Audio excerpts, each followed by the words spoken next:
Well, welcome to the Profits on Purpose podcast, where we explore the journeys of purpose-led founders and the financial strategies that have helped them survive and thrive. I'm your host, Nate Littlewood. Our guest today is Mara Smith, who is the CEO and founder of Inspiro Tequila. Mara left a career in law and corporate strategy to launch Inspiro in 2020. After discovering that most tequila brands contain additives and completely ignored female consumers. Her additive-free tequila is distilled, owned, and led entirely by women. Beyond crafting premium spirits, Inspiro is a certified B Corp with a mission to support and mentor other female founders. Starting just as the pandemic hit, Mara has grown Inspiro all the way from Illinois to have distribution across multiple states, all while maintaining a strong social mission. Mara, welcome to the show. It's great to have you here. Thanks, Nate. Love that intro. Well, thank you for joining us for a chat today. I'm really looking forward to learning about the journey you've had here because it's quite a unique one. And I thought a good place to start would be to talk about career reinvention, because you've certainly been through some interesting pivots here. From what I understand, you practiced law originally, worked in corporate strategy, and were a stay-at-home mum for a bit before you started this company. What was it that chose you to pivot into the world of tequila, and how did some of those earlier experiences either prepare you or not prepare you for life as a founder? Yes, great question, and one that I ask myself very often. How did I get into tequila? But, the story of why I started Inspiro is basically, that I really, I'm a super consumer in food and beverage. I love the better for you category. And so I knew I wanted to start a company. And I knew it was going to be in food or beverage. And the reason, frankly, became tequila is I've been a tequila drinker for years and then discovered that everything I was drinking contained undisclosed additives like glycerin and sweeteners, including aspartame and coloring. And I thought I was drinking something that was like better for you as far as an adult beverage goes. So it was kind of the convergence of that and the discovery that all these women drink tequila. And I was like, well, if all these women drink tequila, why are brands not focusing on this consumer? So that was really what drove me to wanting to start, in particular, a tequila company. So it was kind of this like a market opportunity of addressing female consumers, being able to do so authentically. Like you mentioned, we're distilled, owned, and led by all women. I thought, who better to understand and speak to this thoughtful consumer than us coming from a female perspective? And, can we create something clean, additive free, but still like, easy to drink and approachable and kind of the taste profile she enjoys. Now, that's kind of what got me here. What do I think helped me as an entrepreneur and all those other kind of moments in my career? And most people have a pretty circuitous path on nothing like a straight line. So actually I started out, talk about a major deviation. My background, my undergrad's in accounting. So I got my CPA and then went straight to law school. So I think all of those things though, like helped as far as being an entrepreneur. The reason I mention that is because I was on a very myopic path. I did not look at entrepreneurship as like a goal of mine or saw it in my future. I was like, okay, heads down, like, study, pass the CPA, go to law school, get the big law firm job. I had like blinders on. I never looked at like what all other options would be. Mm-hmm. But all of those things I think were very helpful to becoming an entrepreneur. If you think about it, Mm-hmm. one, I can understand the numbers just enough, to hopefully be helpful and not too dangerous. Then as far as the legal background, that really gave me a very strong like analytical background. So I feel like a way to look at strategy at the higher level, but then also like very, very detail oriented because I did transactional law. So like contracts, things like that. I'm a fool for a client. So I do a lot of our own agreements and documents. I'm a terrible client for a lawyer to have because they mark up everything. So I think those kinds of things, work ethic, I tease that like I worked I was an associate at the largest law firm in Chicago at that time, and I work more now as a founder. So really understanding having a Yeah. strong work ethic. And then the piece that I think, then corporate strategy, obviously, I was like, we were innovating and looking at ideas, and it just gave me a very big, broader perspective. And that's where I feel like entrepreneurial spirit was kind of sparked because we were looking at all these different concepts. I was at McDonald's Corporation and things and how to innovate and different concepts. And it really, really widened my like view of everything. Yeah. I think a piece that often gets missed, but I would be remiss to not mention is I honed a lot of skills as a stay-at-home mom that I think are directly applicable to being a good founder and having a startup. Go Right? on. My oldest were preemie twins. I can multitask like the best of them, and you find Yeah. yourself doing that often in a startup. The flexibility. Before that, I'd like be able to plan my weeks, my days, what I'm going to get done. Well, with kids, no day ever goes as planned. And that is the same with the startup world. I'm constantly having to think of plan B and then plan C. So that really helped change my kind of mindset there. And I'd say, efficiency. I mean, I always had to be efficient because I was billing by my hour, the hour and stuff. And when I was in service-based industry, but Yeah. nothing makes you more efficient than running a household and 3 kids and all their schedules. Yeah. And I think that's very useful on this current journey as well. So I feel like Yeah. everything kind of built and gave me a wide array of different skills that are helpful. Interesting. Interesting. I mean, it's certainly not a traditional background for an entrepreneur, but it all makes complete sense. And those are all incredibly valuable skills for, I guess, doing what you're now doing. Let me ask you a question about coming at this as a lawyer. You mentioned looking at a lot of contracts and, agreements. I presume you might have contracts with agencies and co-packers and so forth. I'll confess that I have dabbled in a bit of rocket lawyering over the years and just, downloaded some generic templates for stuff like this. What are some of the common problems that you see people in the startup world making when it comes to agreements and contracts as a lawyer? Oh my gosh, a lot. A lot of the agreements are really terrible. Mm, And so I'd say, first of all, having a legal background, one, just help me navigate. I'm in a very highly regulated industry, yeah. right? So spirits in the United States are so highly regulated. There's federal regulations, 3-tier distribution. Every state has their own laws and regulations. So even though I didn't practice anything in the in liquor law, I could still like navigate that. So that was like the Right. first thing. Like I could like wrap my head around it pretty easily. Okay. As far as contracts, and maybe because I worked at like at a big firm at a really high level, and so I was like seeing contracts that like you're negotiating, but they were generally written well, even if it's the other side. And now I see things, yes, people pull something off. It doesn't, just like basic things that I think people get into. One, things that could continue on and on and on. They could have obligations that continue, for too long, and that is risky. Not making sure you have like the right termination clauses, and when you should be able to terminate. Like I like, especially agencies, like you just never know. You think everything's going to work out, just like with everybody, but I always want to have like a 30-day out. Yeah. Yeah. And I always think more about that, like how you can get out rather than like, or what constitutes a breach of contract versus what the penalties are. My feeling Right. is if you're in breach, like the penalties are what the penalties are for that, but make sure whatever constitutes a breach that you're not in breach of contract. Right. Right. Little things like not having mutual indemnities, like especially when you have a larger entity sending documents, I'm in like a emerging brand and founders.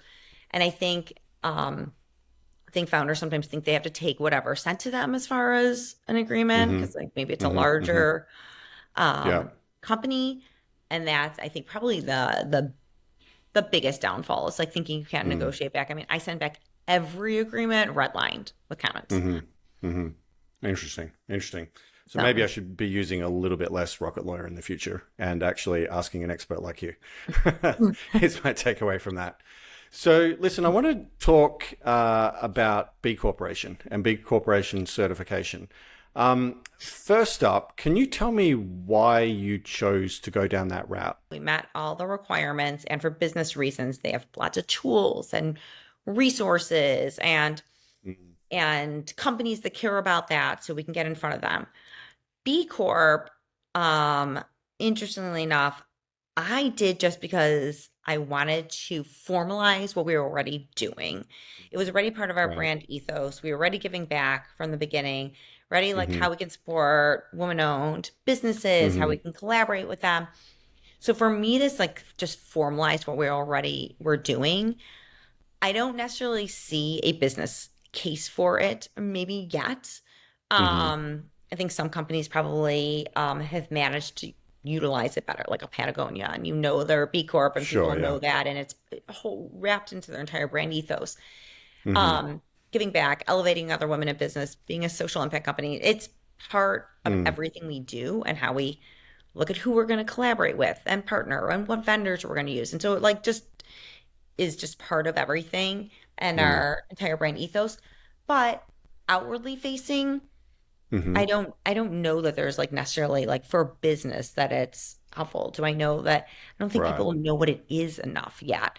So if we're selling Interesting. to like a retail account, Yeah. maybe Whole Foods has that as Mm-hmm. a box to check they care, but like a general Mm. grocery store probably doesn't because they don't know about it, or Mm-hmm. a liquor store. Yeah. And same for consumers. I Mm-hmm. don't know that they are aware of like how much goes into getting that certification. Like you have to meet like a Mm-hmm. zillion requirements. It's a very long certification process.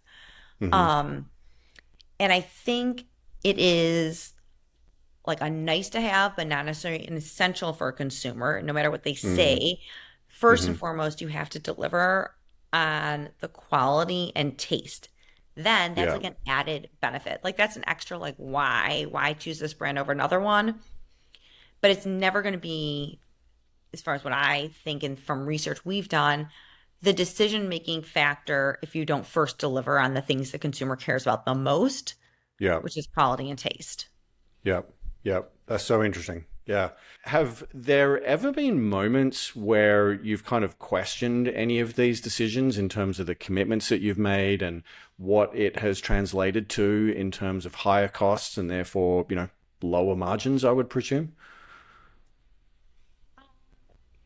Actually, no. There's a lot of things I question myself on and many decisions. Mm. But Mm-hmm. Mm-hmm. not our raw materials or what we put into the Mm-hmm. bottle or what the bottle looks like. And I'll Mm-hmm. start with the bottle because there are a lot of tequila brands. And for me, it was really important to have one that stood out. And I wanted this Yeah. like sleek, sophisticated bottle. I wanted slender in the middle, so it's easy to hold and pour. I wanted to resonate with our consumer by being a Mm-hmm. bottle I'd want to have in my own home bar. So even though people suggested I maybe start with a stock bottle, I think Mm-hmm. without that differentiator, it would be hard to even like get my foot in the door anywhere, in all Mm-hmm. honesty. And Mm-hmm. I think having that bottle that people love Mm-hmm. um, is really essential. And it's Mm-hmm. essential to like having like building a brand versus just having like a product. It's like Right. Right. everyone Mm-hmm. recognizes it. Mm-hmm. Um, and then the quality of the product inside. Again, if there's no differentiator there and we're just in a sea of tequilas, like it is very inexpensive and easy to buy bulk spirits. I Mm-hmm. could buy bulk tequila and stick in a bottle and like it's in a different bottle and no one knows, or maybe there's a little Uh-huh. tweak. But that didn't sound very exciting to me in me in all honesty. And I I'm not a natural salesperson, I think. So the only Mm-hmm. way for me to be able to sell something is like I have to really, really like it and believe in it. Yeah. And if I had skipped any of those steps, I don't feel like it would have been something I love and I wanted. Mm-hmm. I also wanted a female master distiller to bring it to life. So having a master Mm-hmm. distiller who creates like literally she's in Mexico doing a production run for us like right now. I was there Mm-hmm. last week when it started. Yeah.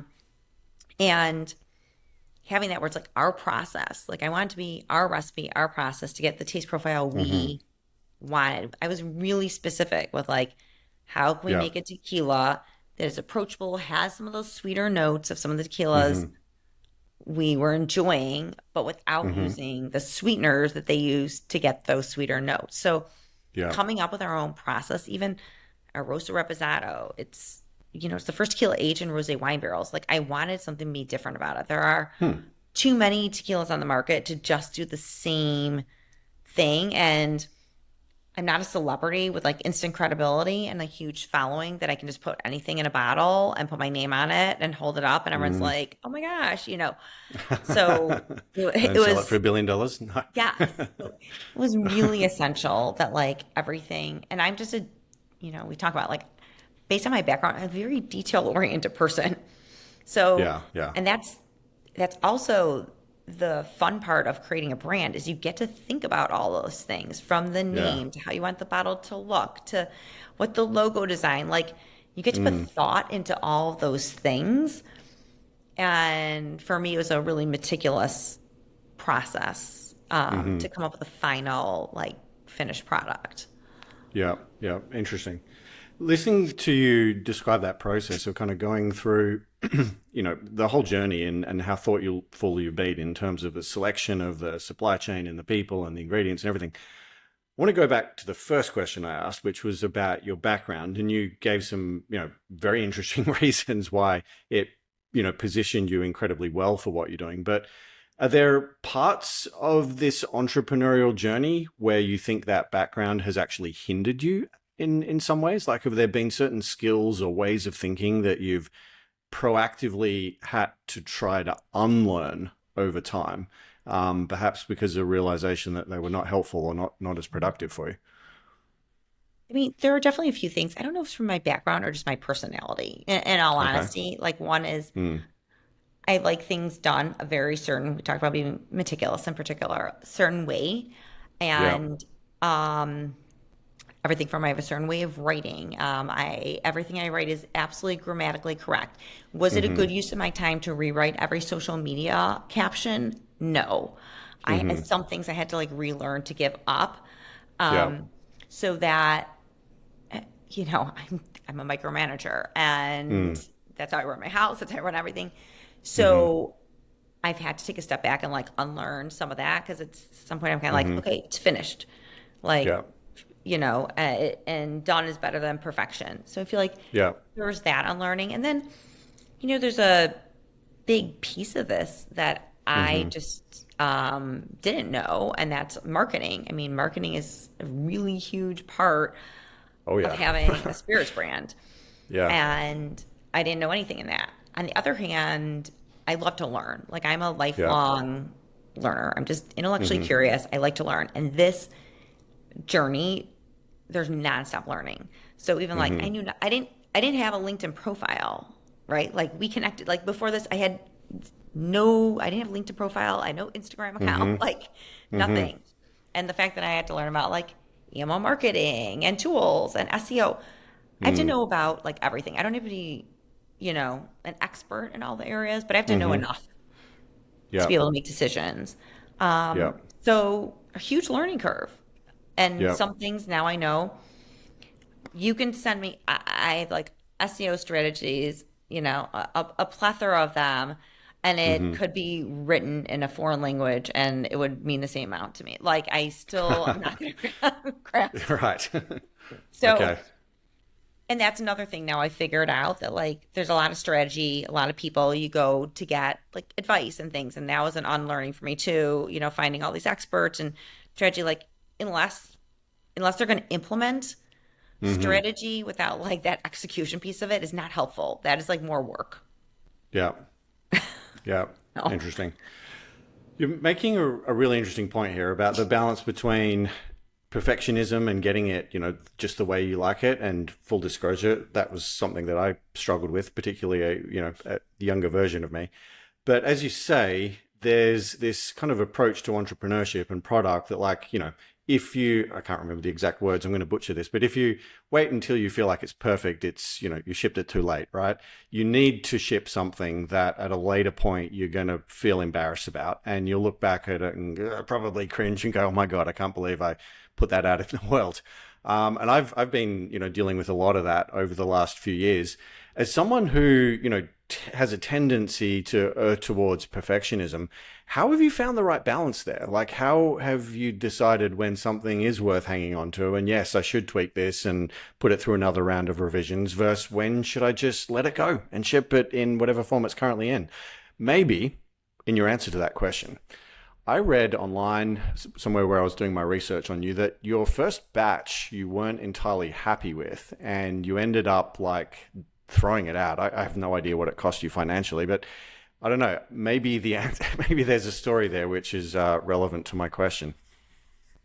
Yes.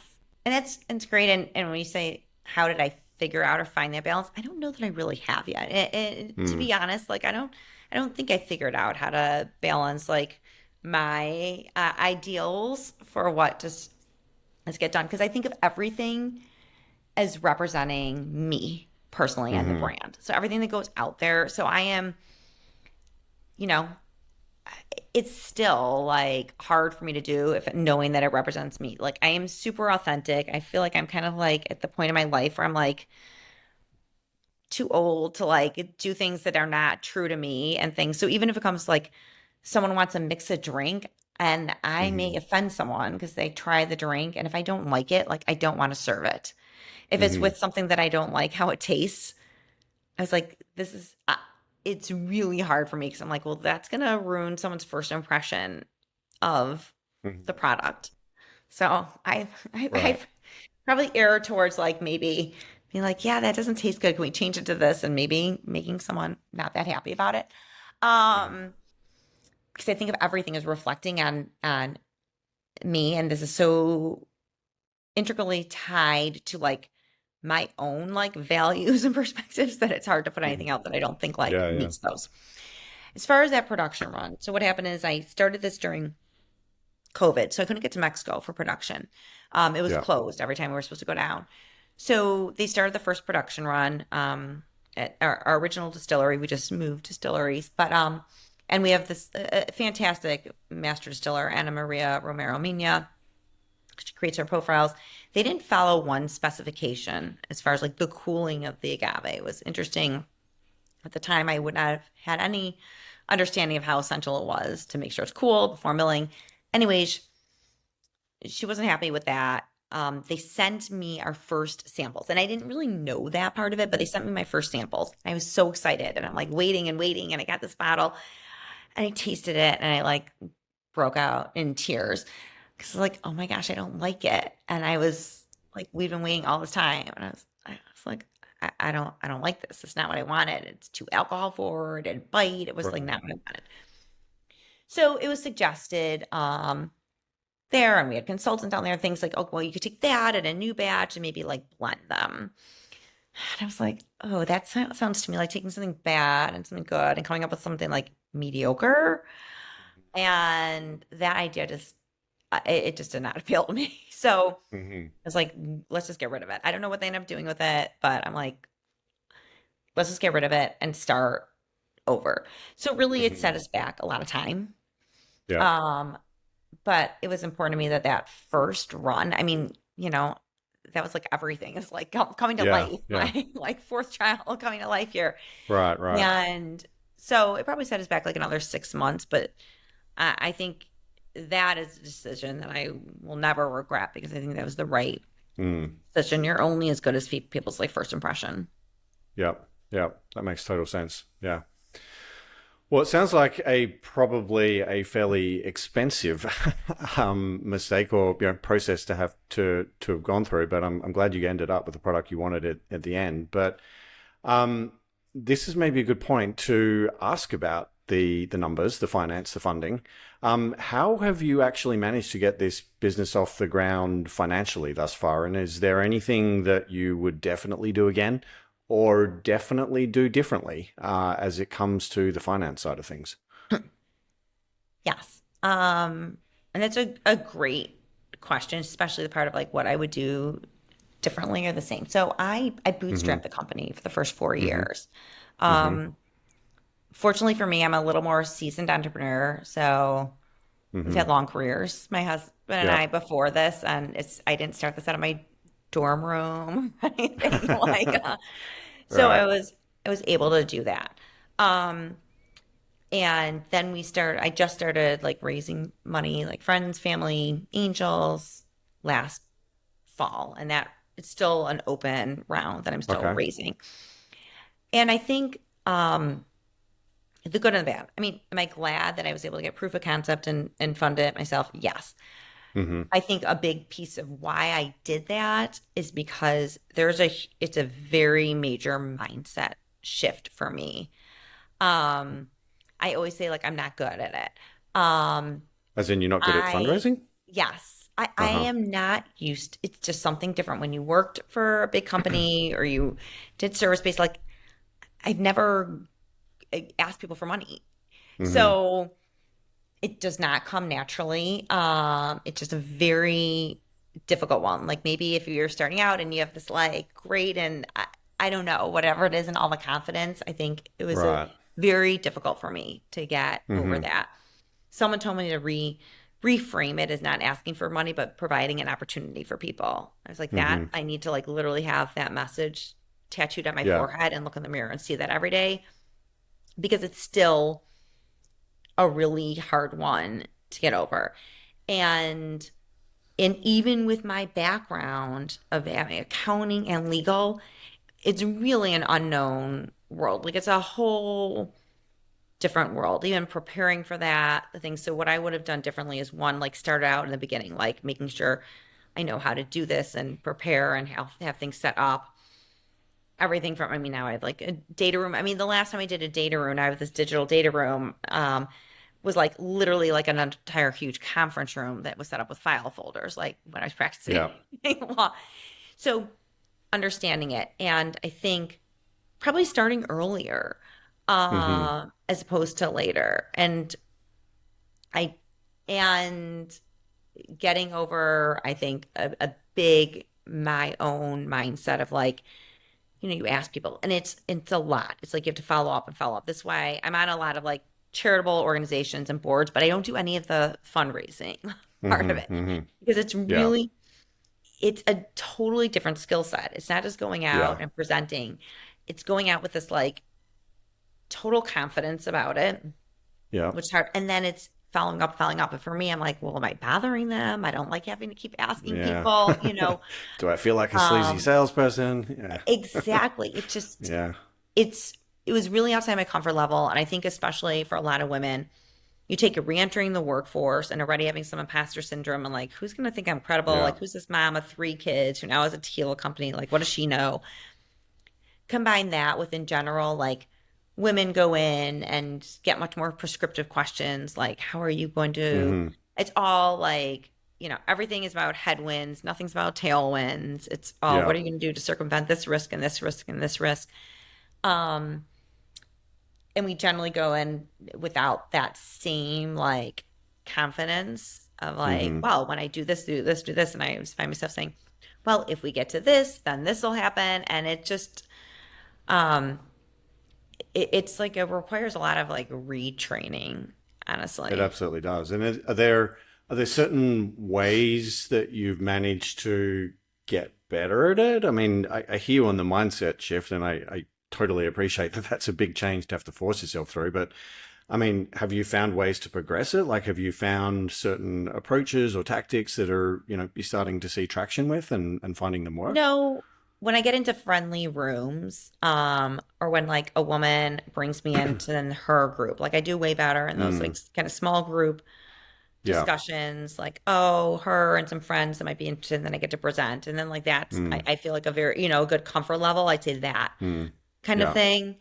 Um, but I'm a work in progress on that. Yeah.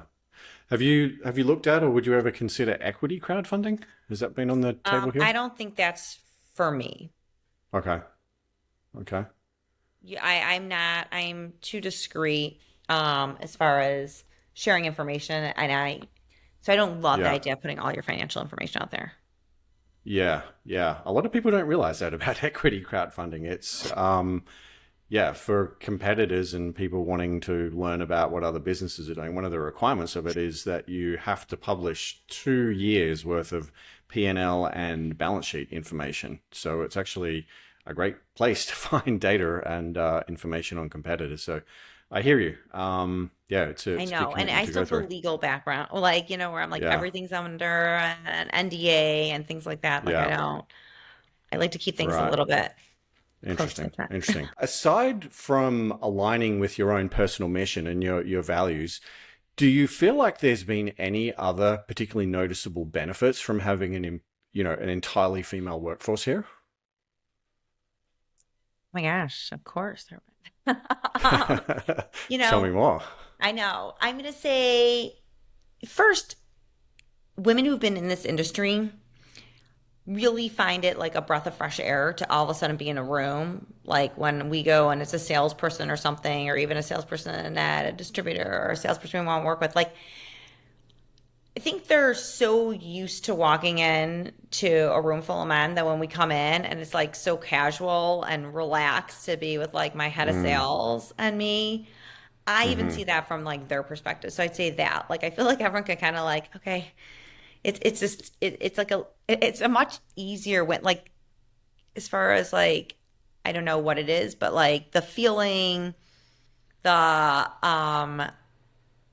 we're in an alcohol industry where it's like Yeah. mostly men at all these industry things drinking a lot at bars. Like it's just a very different feeling to be in a comfort level of like, oh, Mm-hmm. right. And you know, that I'm sure has led for people, women who've been in the industry for many, many years to having a certain perspective. I'm newer to the industry, so that's not maybe Mm-hmm. mine.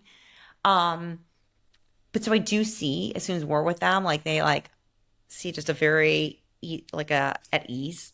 Like it's a Mm-hmm. super easy to be all Yeah. of a sudden in the room with like all women. Um, so I started from that, like just Yeah. having that and also the reason is just a lot of those women are also just super excited about a category where like they never felt like there are a lot of women in it. So you want people that are excited about your brand. Now Mm-hmm. that can be men and women alike. So I could be a distributor and their salespeople, and it could be, men who are like, oh my gosh, there's a new tequila brand that's focused on female consumers, still owned and led by women, and they could be excited about that mission. Mm-hmm. But in general, you just want people who are like really enthusiastic and excited about it. Mm-hmm. And that's what I found a lot. And I think Yeah. it's just having the same, a lot of this is just having the same perspective. Mm-hmm. You know, and people say, well, what's it, the difference? Like, I don't know any other perspective. I only can have a female perspective on like how I approach the consumer, how I look at this product, because that's all I know. And so I feel like having people who kind of like can understand that and like immediately like get it, like, oh, we're on the same page. Mm-hmm. That's a benefit too, because that as far as them having to kind of like understand the brand and where we're coming from, because I think you could also reach a lot of people who are still of the vision like, really, women drink tequila? I don't know. Mm-hmm. Do women drink spirits? And like um not having to go through that like explanation part of it. Yes, 54% of tequila Mm-hmm. drinkers are women. So I do think there's something there. Mm-hmm.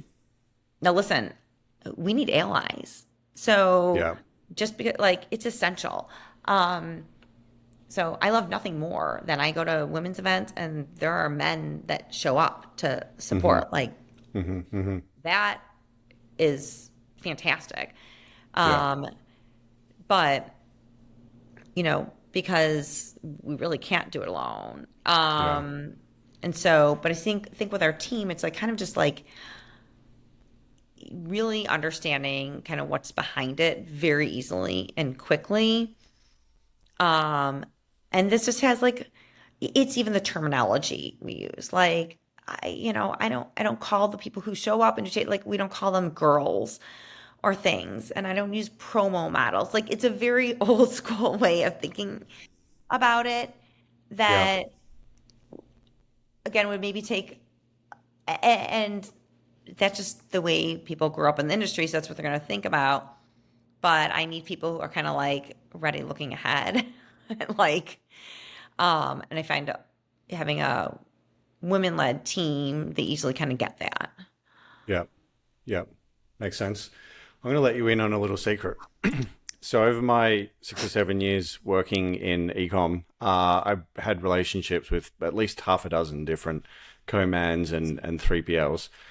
You want to know what the single biggest predictor of the strength and success of those relationships was? If there was What? women running the show. Like whenever there was a woman in charge, like stuff was organized, it would go as planned, great communication. They had their, everything was worked perfectly. Whenever it was 100% men running the entire show, it was a complete shit show. And they were some of the worst co-man relationships I had. And in fact, one or two, had to go through quite a painful process to get ourselves out of it. I'm a big fan of women running businesses. They do an Listen, amazing there's job. stats and like how like the returns women-owned businesses. I just talked to a gentleman the other Yeah. day, which I was like fascinated. Uh, he has like a family foundation or some group, and they've invested in like 50 funds, and 48 of Hmm. them were women run. I'm like, wow, like really? First of all, I didn't know Hmm. there's 48 women run funds. So I was like totally taken aback. But I'm like, why? And he was like, well, because the numbers. Like, here are the returns, and Yeah. here are they do. And Plummeted. I'm like, oh my gosh, like it was great to hear. I mean, we need more of that. Mm. Mm. Um, but I was like, okay, he did that as like a financial decision too. Yeah. I mean, Yeah. Yeah. not just So interesting. not because it was charity. Yeah. Yeah. Well, on the topic of managing complicated situations, I wanted to ask about inventory and supply chain. And, for most physical products companies, including beverage companies like yours, I presume the inventory is one of, if not the biggest cost that you have. I was wondering if you could tell us a little bit about the process of actually managing production and supply chain here. What are some of the key learnings that you've had over the years, and are there any, key takeaways from all that? Yes, because tequila is a little bit different. Our process is a long Hmm. process. You can't really do like kind of like a just in time like where you're like, okay, we'll get another Right. run or whatever. We are produced, in another country because to be 100% agave, it has to be done in Mexico. Distillery, you have to come through and go through customs, and then we have to get bottles from a foreign country. So the process is like very long. So I always looked at it like I rather have more inventory that's here in the United States readily available and hold that inventory than worry about like because it's just not going to get done quickly. Like even our Blanco tequila, Blanco usually can take 60 days if you use like really fast like diffuser machinery, 60 hours for traditional. Like ours takes like 45 days because we stabilize it for 30 days, then we rest it in barrels. So I mean, a minimum 45 to 60 days. So knowing how long that is, I always went with like, okay, um, we'll do a full production run, we'll bring it in, and I rather have it like just here, especially not knowing what was Hmm. going on from COVID times to tariffs to everything. I was like, let's just have product here. So I'm fortunate that I was able to like hold inventory and not have inventory financing or anything like that because I, as you know, it can get really expensive. Yeah. Yeah. Um, so that part of it, I mean, so we don't have like I'd say like an intricate system to do that. We kind of just do a full production run, bringing it in and hold it because our minimum orders are not huge, but not super small as far as like they have to run like whatever it is, Hmm. two full ovens or something. Hmm. Um, and because it's also really impossible to time bottles coming in and all, like we don't have a lot of inputs, but there are some. Hmm. Um, so I'd say that's kind of how we went. I don't think I appreciated just besides I'm like, oh, it's just a bottle and a tamper strip and the liquid, like Mm. and a closure. I don't think I appreciated like how complex the operations would be. Because even when it's there, you still have to then have freight carriers, and not every carrier carries across the border from Mexico to Laredo, and then finding Okay. warehousing and all those things that go into it. Um, Now I'm looking for like less expensive warehousing in one of our states, to see what we can get. So, um, there's a lot that goes into that. But because we have so few SKUs also, so it's not like a lot of SKU management. So we're able to kind of manage this on, you know, like using spreadsheets. Like we don't have like intricate like inventory management Hmm. software. Um, so we're able to kind of like manage that ourselves right Mm. now, because we have such a limited like number of products.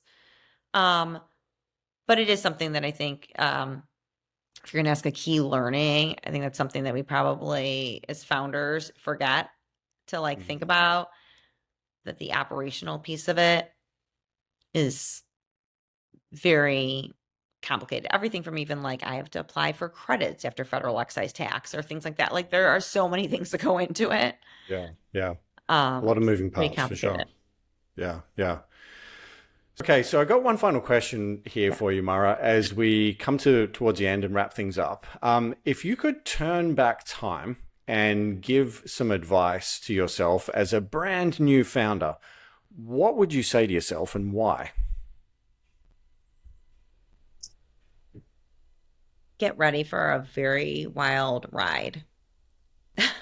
That is what I would tell myself. Um, because I don't I don't know that I appreciated like just the roller coaster ride of entrepreneurship. Yeah, yeah. Lots of ups and downs. And I think what I would tell myself is the key is not getting too elated at the highs Mm-hmm. or too deflated Mm-hmm. at the lows. I feel like the more you can kind of keep a Mm-hmm. at stabilization and Bit of is the key. regulation. Regulation, like Yeah. riding it out. Yeah. Um, except for I also would say not getting too elated, but celebrating the small wins. It's really Yeah. hard. You know this. We talked about being perfectionist. Mm. When you're a perfectionist, you want everything to be exactly, Yeah. even when there's a win, you're already looking at the next thing. Oh, but I didn't get this, Mm-hmm. or I didn't do this yet, or I didn't do this, or there's this goal. Taking a moment and stopping, and I wish I did this more, like every day. Mm-hmm. Okay, what was the small win today? But it, Mm-hmm. you know, there's a million things I can look at. Like, I wish we did this better. But like, I feel like even writing those down from the beginning probably would have been useful. Here's where we Do you got to. journal at all? That's what we did. Huh? Do you journal at all? Do you write this stuff down on a regular basis? I don't. I should. I don't. Yeah, You always I've think been you're going to through waves of it. remember and you forget everything. Yeah, I've been through waves of it. Like I was actually doing it for most of the first probably 4 or 5 months of this year, and I don't really know why I stopped because I feel like it was worthwhile. Maybe I should go back to it. But anyway, maybe something to I explore in bought the a future. gratitude journal to start the year and I Uh-huh. was writing every day, like kind of what happened each day. And I did it. I also did it for maybe like 2 months. Yeah, And then I started traveling. I'm like, oh, I don't want to bring it with me. And anyways, yeah, but I yeah. should Be probably, hard to. or just document the journey. I think it'd be like Yeah, interesting later to look back yeah. and have it documented. Absolutely, absolutely. Well, Mara, this has been a fantastic conversation. Thank you so much for coming on and sharing the journey with us. If anyone listening would like to learn a little bit more about you and the business and what you're up to, where are the best places for them to look? I'm going to include all of this in the show notes below, by the way. Thank you. Well, connect with me. I love LinkedIn. So connect with me on LinkedIn, Mara Smith. That's that's my favorite platform to engage with people. Hmm. But also find Inspiro Tequila on at Inspiro Tequila on all social media platforms. And then on our website, www.inspirotequila.com, because there you can also learn more about the story and especially our process and giving back efforts and things like that. It's all there. Okay, amazing. Well, thank you again for your time. Really enjoyed the conversation today and wishing you and the business the best of luck. Keep on doing what you're doing. Thanks, Nate.